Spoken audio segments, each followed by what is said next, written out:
기독교의 다양한 생각을 전하는 아저씨들의 이야기, 기다리 아저씨 시작합니다.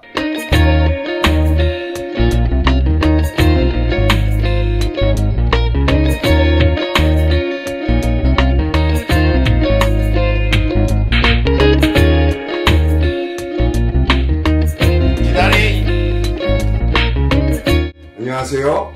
개신교의 새로운 목사를 꿈꾸는 전도사, 개도사입니다. 안녕하세요. 용접하는 전도사 용사입니다. 안녕하세요. 요한 같은 사람이 되고 싶은 요한입니다. 네, 안녕하세요. 저희 오늘은 교회 왜 가나요? 라는 질문에 대해서 각각 이야기를 들어봤습니다. 제가 하신 이야기들을 조금 요약을 했어요. 제 이야기, 그리고 용사님 이야기, 요한님 이야기를 요약한 게 있으니까 제가 요약한 거 들어보시고 보충하고 싶은 부분은 보충을 해주셨으면 좋겠습니다. 일단 제가 먼저 제가 한 이야기 요약한 거 읽어보면 저는 두 가지로 이야기를 했어요. 불신자들이 물어보는 질문과 그리고 신자들이 물어보는 질문. 불신자들 같은 경우는 인간은 죽음에 대해 혹은 죽음 이후에 대한 물음들을 가지고 있고 그 죽음에 대한 물음은 현재 삶에 대한 문제로 귀결된다 라고 이야기를 했습니다. 그리고 신자 같은 경우는 신자분들이 교회를 왜 다녀요? 라고 저한테 물어본다면 저는 영적인 힘을 얻기 위함이다. 제가 생각하는 영적인 힘은 예수님이 알려주신 삶의 방식을 연습하는 것, 그게 영적인 힘이다 라고 이야기를 했습니다. 그리고 용사님 같은 경우는 교회는 이 시대의 새로운 답을 제시한다. 소외된 이웃들과 가족의 해체된 자들을 교회라는 공동체 안에 하나님의 사랑으로 재구성한다. 결핍이 많이 생기는 이 시대에 교회는 그 결핍을 채워줄 수 있는 공동체이다. 이것이 이제 용사님이 원하는 교회고 지금 이 시대에 대한 교회의 응답이 되어야 한다. 맞나요? 맞습니다. 혹시 뭐 추가하고 싶은 내용? 그거는 이따가. 오케이, 알겠습니다. 요한님. 요한님이 정리하신 내용은 되게 간단했던 것 같아요. 제가 그냥 크게 이야기를 한번 해보면 교회는 예배하러 간다. 그 예배는 관계로 표현할 수 있다. 개인적인 예배보다 회중적인 예배가 성경에서 많이 등장했고 거기에서 뭐 하나님과 개인, 개인과 개인, 공동체와 하나님 간의 관계가 형성된다고 요렇게. 네, 맞습니다. 그런데 제가 요한님 얘기를 들으면서 그 관계에 대해서 조금 더 구체적으로 설명을 해줘야 되지 않을까? 저는 물론 다 이해했다고 할 수는 없지만 네, 관계에 대해서 조금 더 구체적으로 설명을 해주셨으면 좋겠어요. 먼저 예배는요, 하나님이 초청하여 주심에 거기에 응답받은 사람들이 드려지는 것이 예배입니다. 그러면 죄송해요. 네. 하나님이 초청해 주셨다. 그리고 거기에 응답했다라는 게 하나님하고 이미 개인하고의 관계는 형성이 된 거라고 볼 수 있겠네요. 그렇죠. 그게 관계의 시작점, 예배의 시작점이고요. 구약에서부터 또한 초대교회의 예배의 모습을 보면 공동체와 하나님과의 다대 1의 관계가 보여지는 것을 알 수 있습니다. 예. 네, 그 속에서 하나님과의 공동체의 관계를 볼 수 있고요. 또한 예배 안에서의 교제라든지 또한 이웃을 향한 기도라든지 또한 예배를 마치고 나서 파송이라든지 성도와의 성도의 관계 안에서의 이루어가는 하나님의 관계를 알 수 있습니다. 그러면 정리 한번 해보면 하나님의 초청과 개인적인 응답으로 이미 하나님과 개인과의 관계가 되는 거고 이 개인들이 다수가 모여서 공동체가 되고 이 공동체가 공적인 예배를 드림으로써 하나님하고 공동체하고의 관계가 형성이 또 되는 거고 그렇죠. 그리고 이 공동체 안에서 개인과 개인들이 뭐 교제라든지 뭐 기도라든지 식사 뭐 이런 것들을 통해서 이미 개인들 간의 관계가 형성이 되는 것. 이렇게 세 가지 관계가 예배 안에 포함되어 있다? 네. 예. 저 완전 이해되는 것 같은데요? 좋은 관점. 진짜 이렇게 쉽게 설명해 주시지. 그랬나요? 사실 그 중심 안에서는 예수 그리스도를 통하여 이루어져가는 관계 말씀드리고 싶어요. 또 어려워졌어요, 갑자기. 예수 그리스도를 통해서. 사실 창조 때부터 하나님과 이루어져온 관계가 하나님과의 멀어지고 그 단절되었던 부분을 예수 그리스도께서 구속사적으로 이어주셨죠. 하나님과의 관계를 다리 놓아주신 것이죠. 성도와 성도 간의 관계에 있어서도 부족한 점이나 또한 서로 가지고 있었던 불신 같은 경우도 예수 그리스도를 통하여 다시 새롭게 관계가 이루어진 거고요. 오케이, 잠시만요. 다시 또 정리를 조금 한번 해볼게요. 죄로 끊어진 관계를 하나님과 인간의 죄로 인해서 하나님하고 관계가 끊어졌던 그 관계를 예수 그리스도가 브릿지 역할을 해주셨고, 네. 그리고 개인과 개인 간의 어떤 장벽들이라든지, 네. 뭐 에베소서 말씀이나 고린도전서 말씀에 나오는 그런 장벽들이라든지 이런 것들로 막힌 담, 혹은 끊어진 관계를 또 예수 그리스도가 이어주셨다. 오케이, 이해됐습니다. 또한 공동체 안에서 드려지는 단일적인 예배, 매주의 갱신적인 예배가 예수 그리스도의 단번에 죄사함 되심으로 통해서 구속을 하시고 이제 기념하는 예배로 그 예배의 형식이 변화되었죠. 아, 하나님하고 인간하고의 관계를 예수 그리스도가 이어주시고, 인간과 인간의 관계를 또 예수 그리스도가 이어주시고, 또 공적인 그 구약에서 있었던 그 예배를 예수 그리스도가 단번에 죄사함을 통해서 십자가 사건을 통해서 이어주시고 라고 표현해야 할까요? 네, 맞습니다. 그래서 전체적으로 봤을 때 예배는 관계다 라고 제가 말씀드렸던 거죠. 예배는 관계다. 괜찮은데? 괜찮은 것 같아요. 예배는. 네. 관계 좋죠. 좋아요, 진짜? 네. 저도 질문이 하나 있는데, 그러니까 이제 그 교회 내부에서의 이 세 가지 관계는 좀 이해가 됐어요. 근데 이제 좀 주제랑 다른 얘기일 수도 있는데, 그러니까 이제 어떻게 보면 이제 교회도 사회랑의 관계가 있잖아요. 그러니까 그 관계는 좀 어떻게 설명할 수 있을지, 또 어떻게 보는지, 좀 그런 게 저는 좀 궁금합니다. 성도의 삶의 자리는 사실 사회이죠. 그쵸. 네. 사회에서 비신자들과 또한 믿는 성도들도 만나겠지만 그 안에서 이루어져가는 인간적인 관계 안에서도 예수 그리스도의 복음이 흘러가고 또한 성화된 성도로서의 역할이 중요하다고 생각합니다.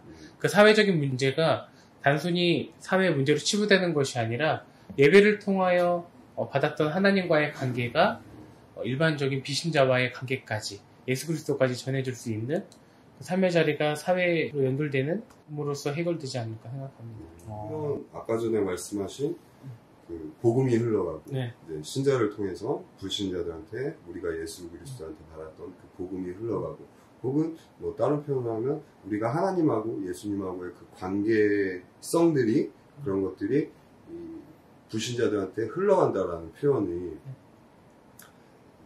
제가 교회에서 정말 많이 들었던 표현이었던 것 같아요. 그런데 이게 그럼 구체적으로 그게 뭔데? 우리가 얘기하는 거룩이라고 할 수 있겠죠. 거룩. 어떤 구별된 삶. 비신자들이 봤을 때도 예수님을 아는, 그러니까 교회를 다니는 사람들은 다르다라고 하는 차별성이 있어야 될 거라고 생각하고요. 또한 그것만이 아닌, 또한 그들이 종교를 찾고 또한 기독교에 한 번 더 손 내밀었을 때 잡아줄 수 있는 성도들의 용기가 필요하다고 생각합니다. 하여튼 저는 요한님이 말씀하신 교회는 뭐였죠? 예배는 관계이다. 예배는 관계이다. 그 관계는 하나님과 개인과 개인, 공동체와 하나님. 이 중심은 예수 그리스도. 이렇게 되네요. 하나님, 개인, 공동체, 가운데 예수 그리스도 빵 찍으면. 그럼 이단인가요? 일루미나티? 완벽하게 저 이해되는 것 같습니다. 예. 감사합니다. 혹시 뭐 추가하고 싶은 내용이나 충분히 다 설명된 것 같습니다. 뭐 더 질문하실 거 있으실까요? 없습니다. 없습니다. 네, 요한님 다음에 이제 용사님. 용사님의 얘기를 들으면서 많은 부분 공감도 가고 다 그랬는데 결핍이라는 단어에서 저는 조금 꽂혔던 것 같아요. 대체 용사님이 진단하는 이 시대는 어떻게 그런 결핍이 등장했는지, 물론 초반에 설명이 된다라고도 생각할 수 있겠는데 조금 더 구체적으로 얘기를 듣고 싶어서. 그러니까 이제 제가 생각하는 결핍은 이제 시대마다 좀 다르겠지만 이제 굳이 이제 성경 시대를 한번 살펴보면 그 당시에는 이제 좀 종말론적인 그런 시각이 있어요. 신약 후반부는 그런 게 있었잖아요. 그래서 뭐 재산을 이제 다 공유를 한다든지. 사도행전에 나와 있는. 그렇죠. 그런 형태라든지 그런 모습들이 이제 물론 이제 그 인식에 의해서 그렇게 된 것도 있지만 이제 뭔가 그런 무시적인 상태이기 때문에 사람들이 그런 행위를 한 거죠. 아, 그러니까 사도행전에 나오는 교회 공동체가 서로의 그 통용했던 그 문화가 그렇죠. 이제 곧 있으면 세상 종말 오니까 지금 통용해도 문제 없다. 네. 나쁘게 얘기하면. 그렇죠. 그래서 그거 교회가 그거를 그러니까 그 당시 교회니까 그거를 충족시켜 준 거죠. 그러니까 원래 성경에는 그렇게 살아야 된다라는 말은 없어요. 그렇잖아요. 그러니까 우리가 통용해야 된다라는 말은 없는데. 그러니까 그렇죠. 네. 그렇게 살아야 된다. 뭐 우리가 다 공유해야 된다. 이런 말씀은 없는데 그 당시에 이제 우리가 그렇게 되다 보니까 교회에서 그거를 충족시켜 주는 거죠. 왜? 그러니까 같은 지점을 바라보고 가니까요. 그 교회 사람들이 그때 교회 구성원들이 그런 쪽으로 어떤 뭐 경제적이라든지 이런 쪽으로 결핍이 있었기 때문에 그런 것들을 교회 공동체가 충족을 시켜줬다. 그러니까 이제 경제적 결핍이 아니라 그러니까 그들이 이런 것이 더 이상 부지 없음을 알고 공유해야 되는 문화가 공유해야 되는 어떤 시점이 왔으니까 그거를 해달라, 그러니까 교회에 요구한 건 아니지만 교회가 이제 그거를 같이 하게 된 거죠. 왜냐하면 이거 관리하기도 힘들고 뭔가 또 어떤 시점도 다르니까 그리고 공동체가 다 같이 지내기에는 아마 그 문화가 더 좋겠죠. 그러니까 제가 말하는 시점은 뭐 빈곤이나 이런 그런 게 아니라 그러니까 교회의 어떤 은연중에 이 시대의 요구가 있는데 교회가 그걸 해결을 해줬고 우리는 지금 그런 거 안 살잖아요. 그러니까 성경에서는 그거를 그러니까 이렇게 해야 된다라고 말하지는 않아요. 네, 그러니까 그거는 시대의 부름이죠. 어떤 교회에. 네. 이 시대의 부름은? 그러니까 이 시대의 부름은 조금 더 저는 이제 이웃의 그 삶에 좀 초점을 맞추고자 합니다. 그러니까 이제 우리가 많이 개인화되고 이러다 보니까 그 이웃의 어떤 그 사람에 대해서는 좀 알 수 있어요. 근데 이제 어떤 옛날에는 왜 뭐 옆집 수저 개수도 안다고 맞아요. 그런 얘기 뭐 이런 얘기도 하고 그랬었는데 그러니까 그런 식으로 그러니까 그게 좀 불편할 수도 있는데 이제 왜 그런 걸 조금 필요하다 얘기하냐면 이전에는 가족들 구성원들이 이렇게 딱딱 있어가지고 이런 서로 간의 간섭이 좋을 수도 있고 불편했을 수도 있어요. 근데 장점이었던 건 어쨌든 가족 구성원 내에서의 그런 간섭이 있었다는 거죠. 근데 이제 그게 없어진 거예요. 그 핵가족화 되다 보니까 더 개개인화되고 이러면서 그런 간섭이 없어지고 그러다 보니까 이제 내가 내 이웃에 대한 어떤 이해가 좀 떨어지는 거죠. 왜냐면 각자의 그 어떤 선이 있어요.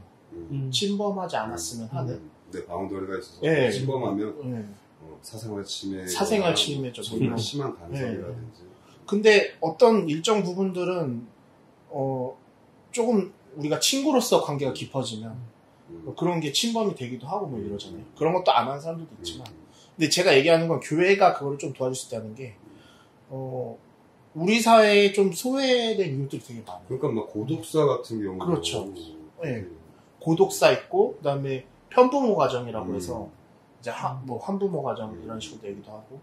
그러니까 그런 그 자녀를 키우시는 그런 분들은 어떻게 보면 조금 지원이 필요할 수도 있거든요. 그리고 또 아까 말한 고독사 같은 경우도 이제 노인들이 계속 이제 고립이 될 텐데 그들에 대한 그런 간섭이 없는 거죠. 그냥 이제 저분이 뭘 하신 그런 분 뭐 이렇게 하면서 그러니까 나쁘게 얘기하면 간섭이지만 좋게 얘기하면 관심인 거죠. 그렇죠. 관계죠. 관계죠. 저도 좀 들으면서 좀 의문이 생겼었는데요. 사실 우리가 결핍이라고 얘기했을 때 오늘날의 결핍 속에서 물질적인 결핍보다는 사실 심리적인, 정신적인 결핍으로 힘들어하는 사람들이 대부분이라고 저는 일단은 생각하거든요.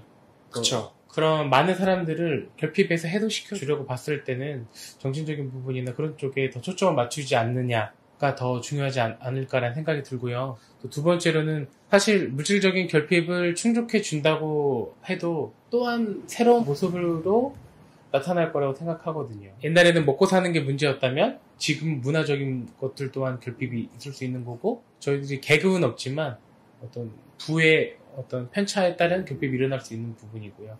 결핍이라고 생각했을 때는 너무 추상적이고 많은 부분에 대할 수 있는 부분이 커서 결핍에 대한 어떤 범위나 아니면 또한 정신적인 상담적인 결핍은 또 어떻게 생각하시는지 좀 궁금했습니다.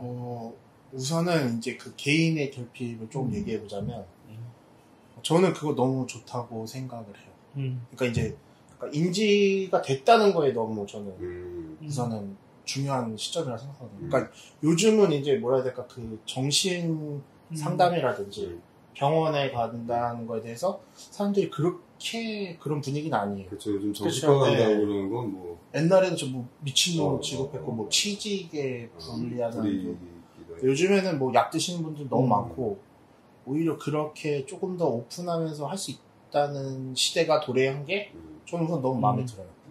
그래서 이제 교회 측면에서 보면 그러니까 이전에는 교회에서 그런 얘기 하기도 힘든 거죠. 근데 이제 이제는 얘기할 수 있고 저는 그 부분은 조금 만들어져 가야 된다 생각을 해요. 그러니까 이제 다른 예로 카톨릭 같은 경우에는 이제 그 고해 성사하는 공간이 있잖아요. 그렇죠. 네.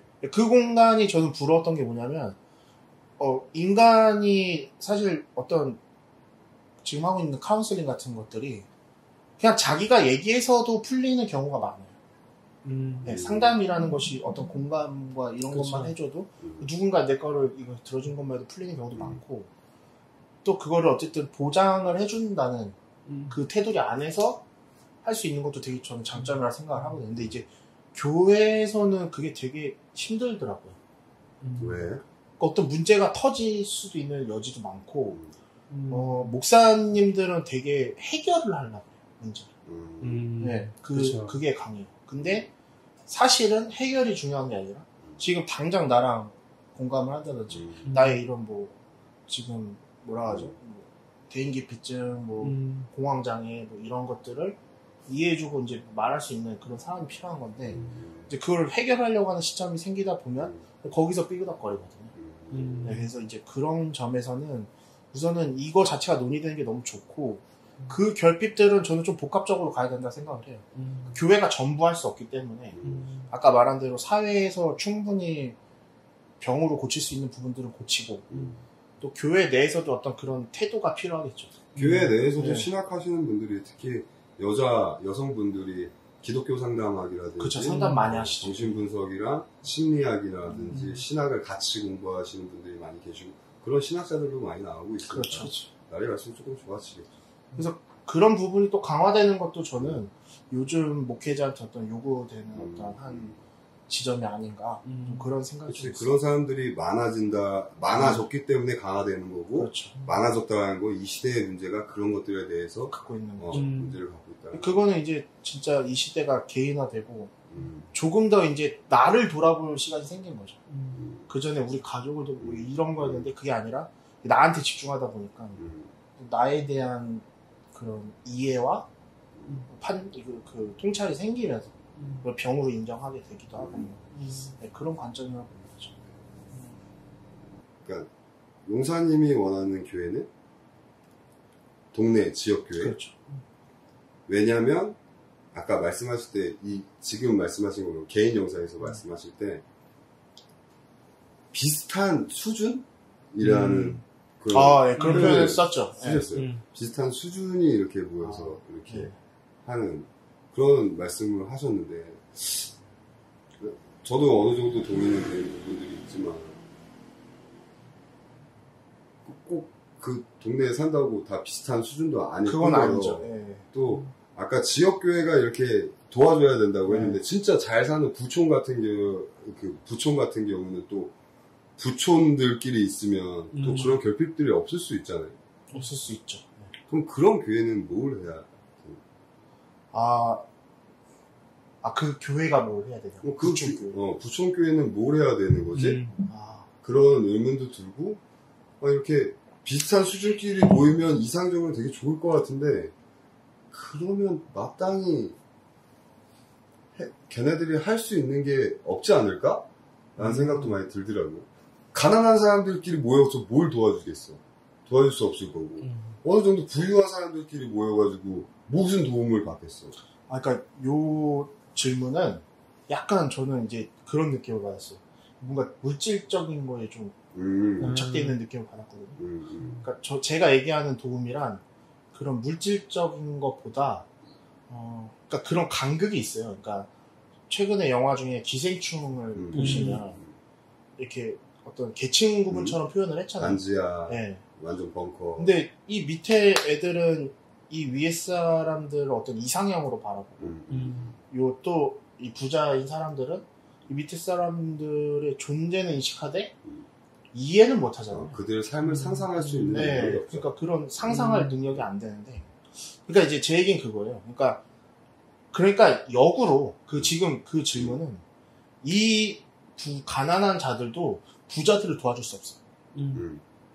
부자들도 가난한 자를 도와줄 수 없어요.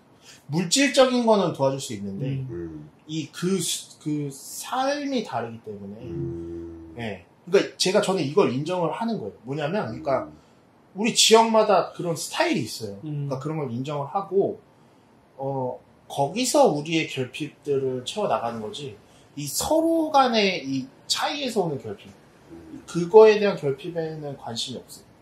그러니까 그거는 메꿀 수 없고, 그거는 계층 간 이동이 돼야 되거나 계층이 이제 비슷해지거나 이런 상태고요.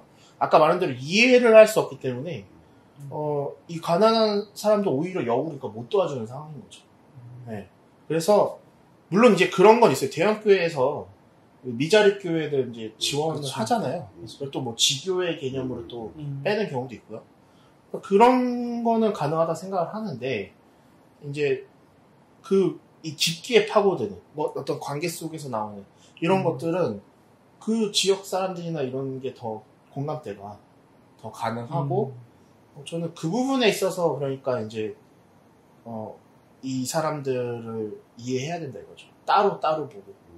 네, 물론 이게 되게 어떻게 보면은 계급을 나눈 것 같고 뭔가 어떤 기분이 나쁠 수 있어요. 나 그렇게 들려요. 네, 근데 저는 뭐냐면, 그러니까 우리의 비슷한 바운더리로, 그러니까 이 사람이 나랑 비슷하기 때문에 이해할 수 있는 그 여유가 더 있다는 거죠. 네, 그러니까 부자는 너무 여유로워요. 가난한 자들 비해서는 너무 여유로워서 뭘 진짜 도와줄지도 모르고. 돈만 던져주면은 오히려 더 편할 수도 있는데, 가난한 자들도 꼭 돈만 요구하는 건 아니잖아요. 그치. 네. 당장에 내가 만약에,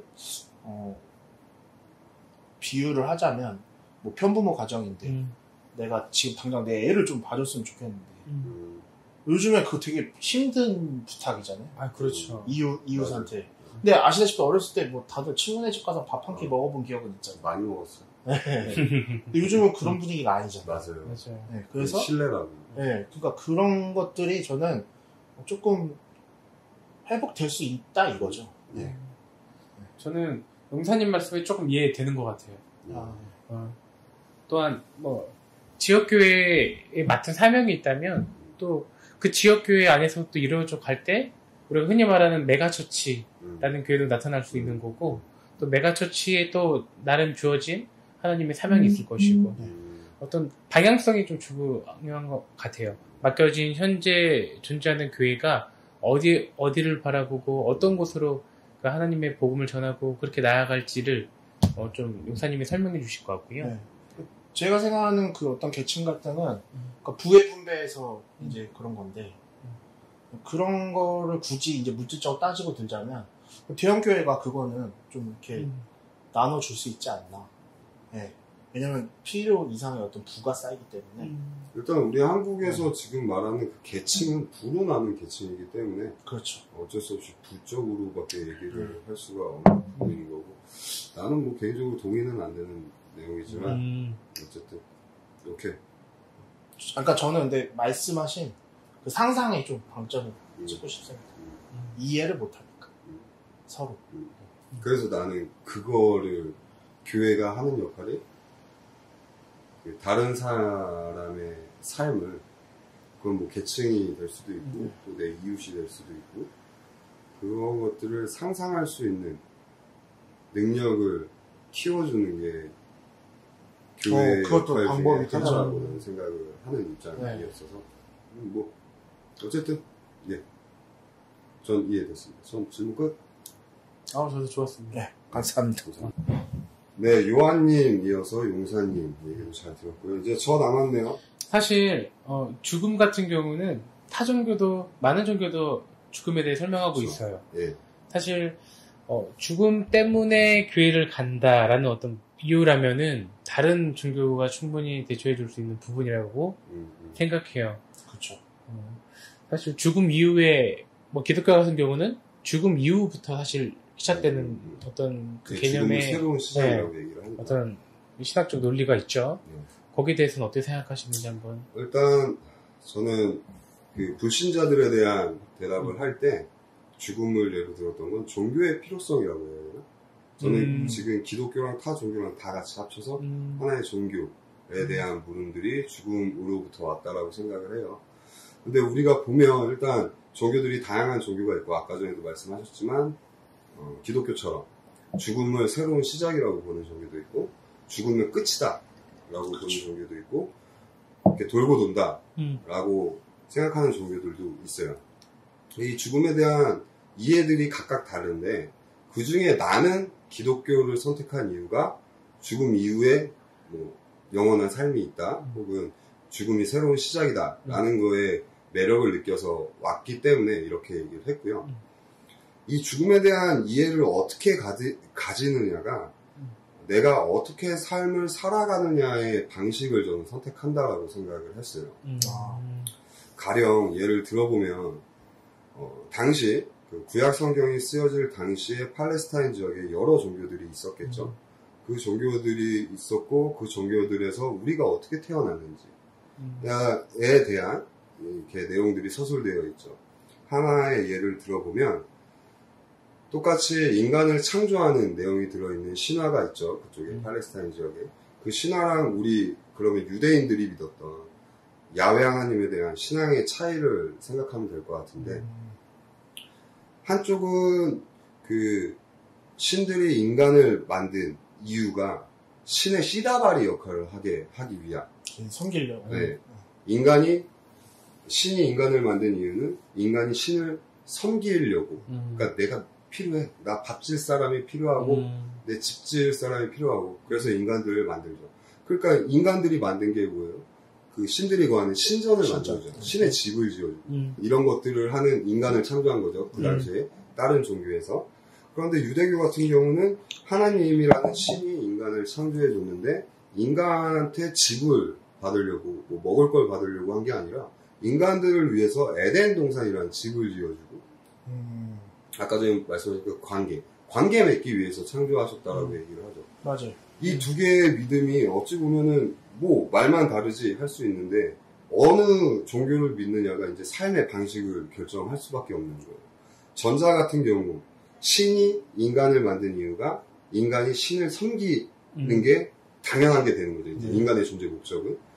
그런 신앙을 갖고 있는 사람들을 예를 들면 이집트를 들 수 있을 것 같아요. 파라오가 네, 파라오. 신이었죠. 그러니까 파라오는 그 당시 왕은 당시 신하고 동격이었어요. 신의 아들. 그러니까 당연히 왕을 제외한 모든 인간들은 신을 섬기는 게 당연한 거야. 이런 것들을 정치적으로 이용을 했던 것 같아요. 제 생각에.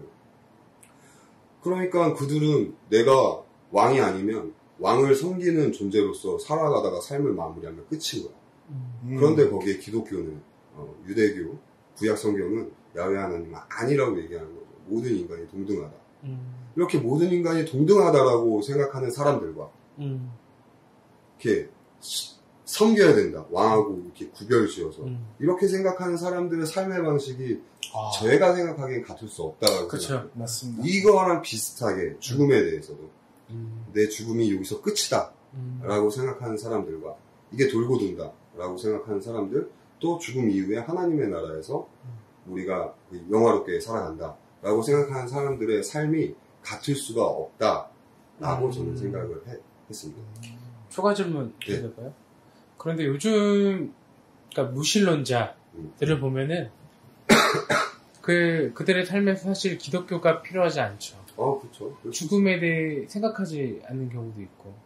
죽음의 끝이라고 아마 생각을 하죠. 죽음의 존재 자체에 대해서 그냥 필요성 느끼지 못하고 근데 죽음은 말 그대로 말씀하신 대로 죽음 끝이라고 생각하는 사람들에 있어서 그 사람들이 교회에 가야 될 이유는 사실은 없잖아요. 저는 무신론도 하나의 믿음이고 신앙이라고 생각해요. 없다라고 믿는 거고 그들의 신앙에 대해서 제가 뭐라고 할 얘기는 없는 것 같아요. 그들은 그렇게 믿는 거고 나는 죽음 이후에 다른 삶이 있다라고 믿는 거기 때문에 뭐 그거에 대해서는 뭐라고 얘기할 수 없겠지만 그럼으로 인해서 그들이 만약에 내가 생각하기에 우리 사회에 악을 끼치는 행위들을 한다라고 하면 난 거기에 대해서는 되게 저항할 생각을 했어요. 하지만 그런 게 아니라 나는 그냥 무신론으로서 그렇게 살아가겠다. 그건 그렇게 저 크게 문제가 될 거라고 생각하지는 않습니다. 그럼 저는 이제 질문 좀 바꿔서 네. 네. 말씀하신 거 보면은 이제 은혜를 삶 속에 느껴야 된다고 하셨는데 네. 그거를 왜 굳이 이제 교회에서만 느끼고 왜 거기서만 훈련을 해야 하는지 전 그게 대한 질문. 전 이게 제 그 영상 개인 영상의 되게 핵심적인 내용이었고 교회 왜 가나요라고 했을 때 신자들한테 이 부분을 꼭 얘기해주고 싶었던 부분이었어요. 그러니까 저는 영적인 힘을 어떤 예수 그리스도가 우리에게 알려주신 새로운 삶의 방식을 연습하는 공간이 교회다라고 얘기를 했는데 그걸 훈련하는 공간이 교회라고 얘기했는데 일단 이 새로운 삶의 방식이 뭔지부터 얘기를 하고 들어가야 될 것 같아요. 우리가 아까 전에 지역 뭐 나왔잖아요. 네. 요즘 뭐 그 소개팅 같은 데 나가서 질문하면 안 되는 것 중에 하나가 어디 사세요가 질문하는 맞아요. 근데 왜 그러냐면 어디 사느냐라는 질문 자체가 담고 있는 많은 의미들이 있어요. 여기서 얘기는 못하겠지만 아까 말한 계층이죠. 네, 그런 것들이 있어서 그 얘기 하나를 통해 가지고 그 사람의 그런 것들을 알 수 있는 거죠.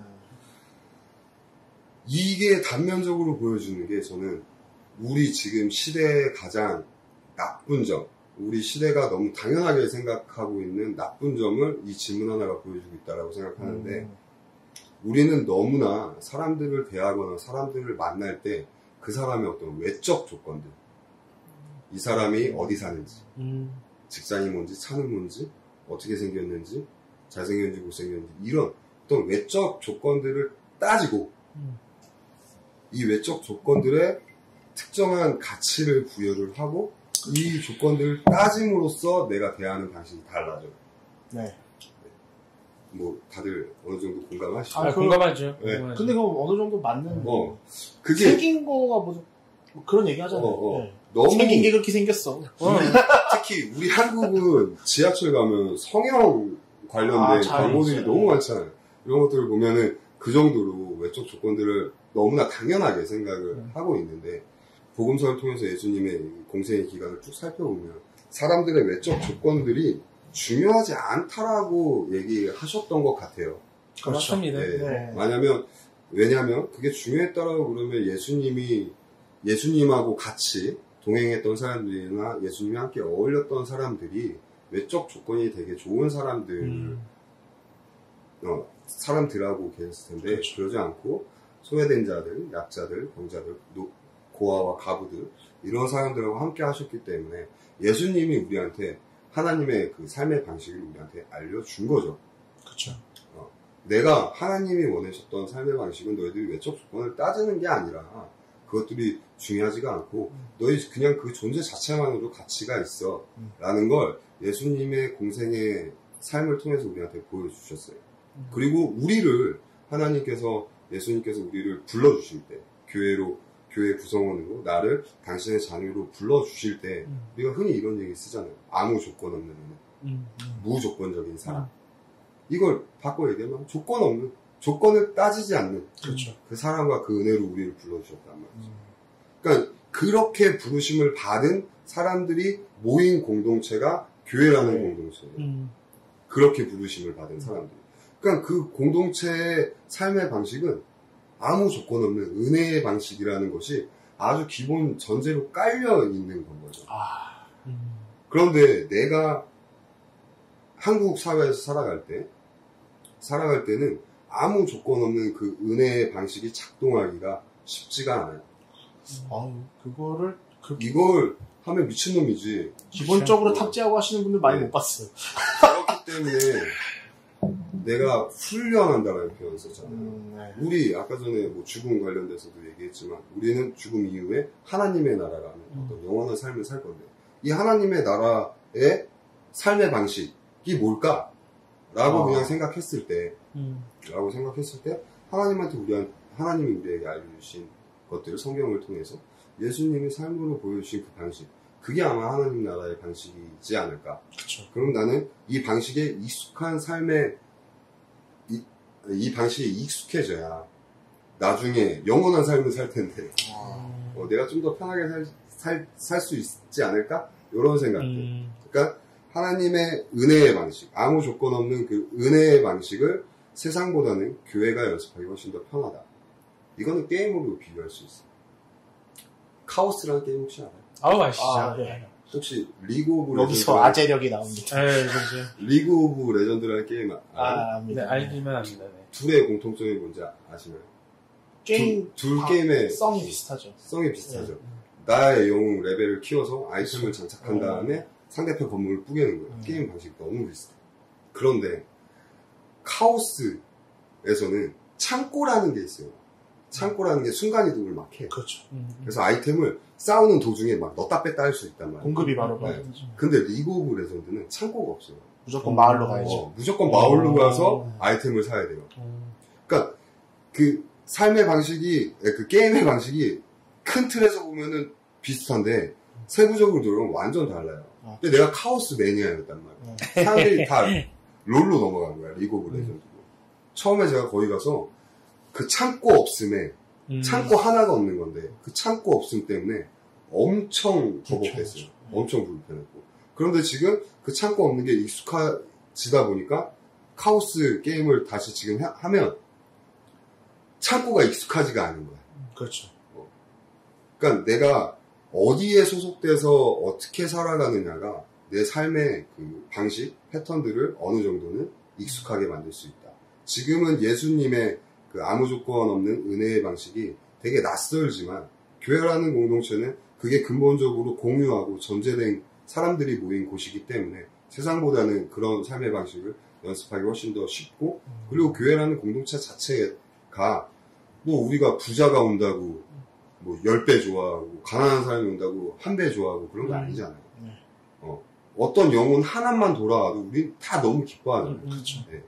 그런 것들을 자연스럽게 익숙하게 훈련할 수 있는 공동체가 교회이기 때문에 예배는 인터넷이나 이런 것들을 통해서 뭐 설교 말씀 듣고 그런 것들을 할 수 있겠지만 교회라는 공동체가 해야 되는 것들 중 하나는 그런 삶의 방식을 익숙하게 만들어야 한다라고 저는 생각을 해서 그렇게 얘기를 했습니다.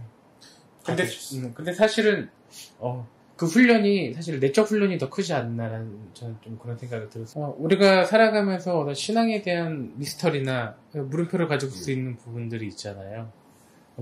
거기서 상도들과의 관계성에서 해결될 수 있는 부분도 있고 또 하나님과의 관계성에서 더욱더 해결될 수 있는 부분이 있는데 제가 말씀을 들었을 때는 그 훈련이 천국의 어떤 모형으로서의 교회를 바라보고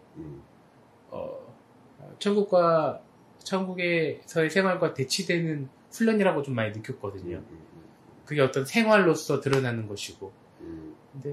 근데 제가 생각했을 때는 교회에 나가야 되는 궁극적인 이유라면 나의 믿음을 더해가는 데 있어서 올바른 방향으로 또한 성경을 해석함에 있어서 또한 좀 더 일관화된 방향으로서의 훈련이 더 강조되지 않아야 될까. 성경 해석이나 이런 것들은 일단 배제하고 믿음만 얘기를 하면 그 믿음이 뭐냐라는 거죠. 그 믿음의 구체적인 내용. 그 믿음의 구체적인 내용이 나는 어쩔 수 없이 우리의 행위로밖에 나올 수가 없고 바울도 사람들을 보고 믿음에 대해서 비판할 때 바울이 비판했을 때 봤던 거는 그 어떤 교회든지 간에 그 교인들의 행위를 보고 믿음을 봤단 말이죠. 네. 그러니까 어쩔 수 없이 우리는 그 믿음이 행위로밖에 나올 수가 없어요. 하나님이 아닌 이상 속 안에 있는 믿음을 볼 수 있는 방법이 없어. 그러니까 어쩔 수 없이 행위인데 그럼 그 행위가 뭐냐? 어떤 기준이 있어야 되고 어떤 우리가 그래도 그 행위를 볼 때 어떤 판단 기준이 있어야 돼. 그게 아까 얘기한 아무 조건 없는 은혜의 방식, 아무 조건 없는 그 사랑의 방식이라는 그 필터링 자체로 믿음을 해석해야 되기 때문에 저는 그 믿음을 구체적으로 들어가면 어쩔 수 없이 삶의 방식이 된다.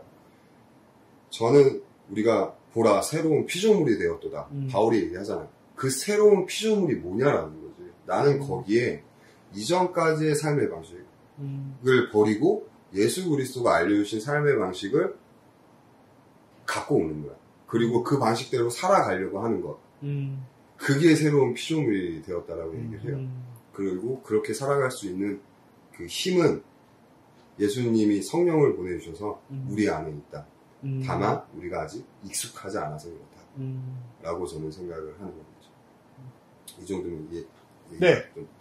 좋습니다. 네. 네, 여러분들은 어떻게 듣고 오셨나요? 저희가 각자 한 얘기들.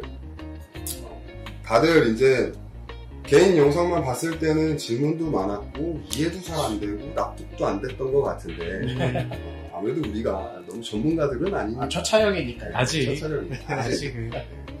저희도 성장해야 합니다. 네. 그래서 아직 성장해 가고 있는 단계이기 때문에 그랬었지만 그래도 구체적으로 토론을 통해서 얘기를 들어보니까 뭐 아예 납득 안 가고 그런 건 아니고 또 댓글을 남겨주시면 맞아요. 댓글을 남겨주시면 또 거기서 또 한번 얘기해보는 거예요. 네, 맞습니다. 좋습니다. 네. 저희는 다양한 생각을 전하는 거고 여러분들은 댓글을 통해서 저희한테 다양한 생각을 전해주시면 저희가 그것들을 보고 저희도 성숙될 수도 있고요. 또 어떤 내용들은 또 따로 모아서 그 내용만 다루는 시간을 갖도록 하겠습니다. 오늘 교회 왜 가나요? 어떠셨나요? 첫 촬영이었는데 머리가 하얗네요. 네, 힘들었죠. 저도 첫 촬영이 네, 첫 촬영이 이렇게 힘들 줄 몰랐네요, 사실은. 진짜. 이게 이거는 시작에 불과합니다. 네. 끝은 창대하리라. 그리고 이제 교회 왜 가나요라는 질문. 일단 교회에 대해서 우리가 어떻게 생각하고 있는지를 좀 봤던 것 같아요. 그래서 이제부터는 좀 뜨거운 감자. 네.